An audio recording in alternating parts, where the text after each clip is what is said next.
नमस्कार दर्शकों, आज हम सुनाएंगे आंवला नवमी की कहानी। बहुत पुरानी बात है। एक नगर में एक राजा रहता था। उसका प्रण था वह रोज 1.25 मन आंवले दान करके ही खाना खाता था। इस दान के वजह से उनका नाम आंवल्या राजा पड़ गया। एक दिन उनके बेटे बहू ने सोचा कि राजा इतने सारे आंवले रोजाना दान करते हैं, इस प्रकार तो एक दिन सारा खजाना खाली हो जाएगा। एक दिन बेटे ने अपने पिता से कहा, पिताजी, आपको दान करना बंद कर देना चाहिए। बेटे की बात सुनकर राजा को बहुत दुख हुआ और राजा रानी महल छोड़कर घने जंगल में जाकर बैठ गए। राजा रानी आंवला दान नहीं कर पाए और प्रण के कारण कुछ खाया नहीं। जब भूखे प्यासे 7 दिन हो गए तब भगवान ने सोचा कि यदि मैंने इसका प्रण नहीं रखा और इसका सत नहीं रखा तो मेरे ऊपर से इनका विश्वास चला जाएगा।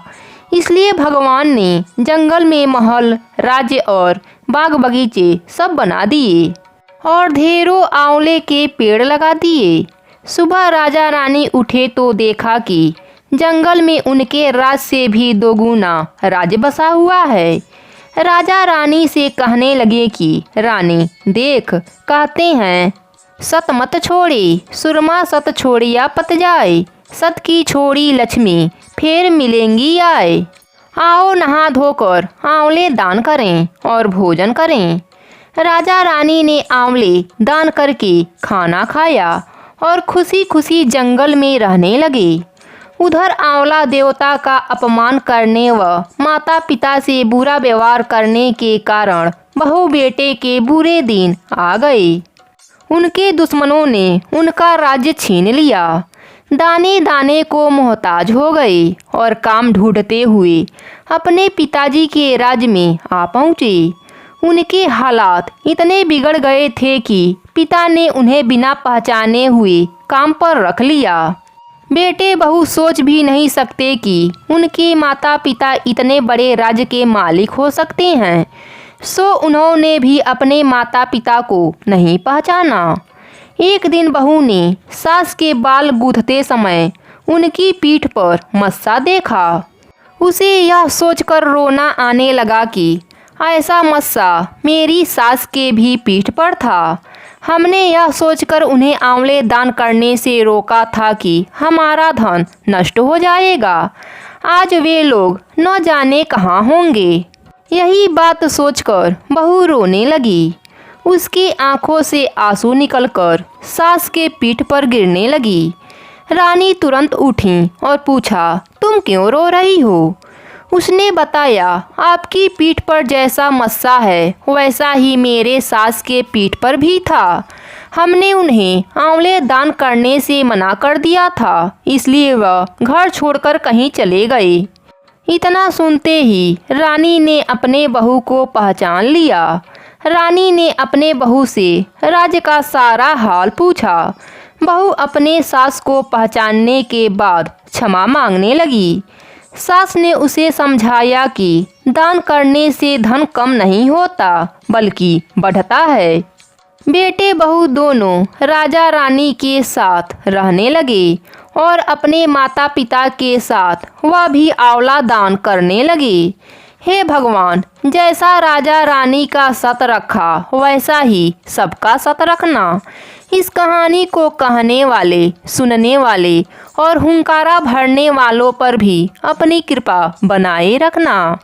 आंवला नवमी की दूसरी प्रचलित कथा के अनुसार एक व्यापारी और उसकी पत्नी जो कि काशी में रहते थे, उनकी कोई संतान नहीं थी। इसी कारण व्यापारी की पत्नी हमेशा दुखी सी रहती थी और उसका स्वभाव भी चिड़चिड़ा हो गया था।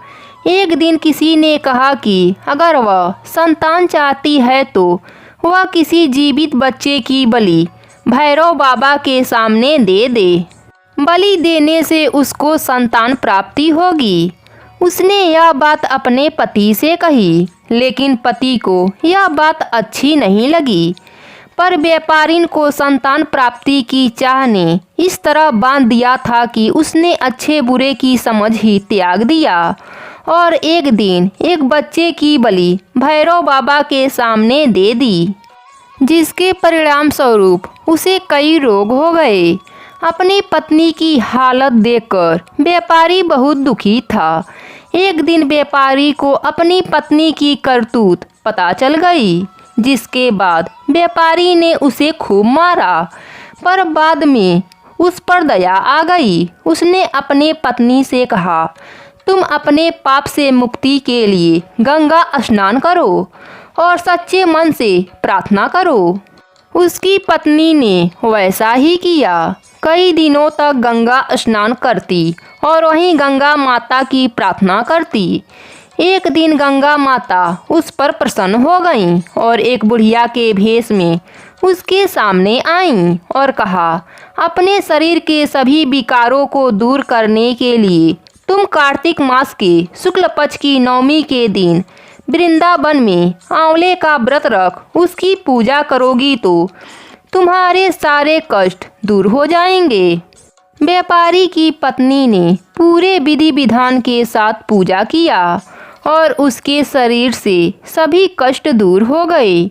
उसे सुंदर शरीर प्राप्त हो गया, साथ ही उसे पुत्र की प्राप्ति हुई।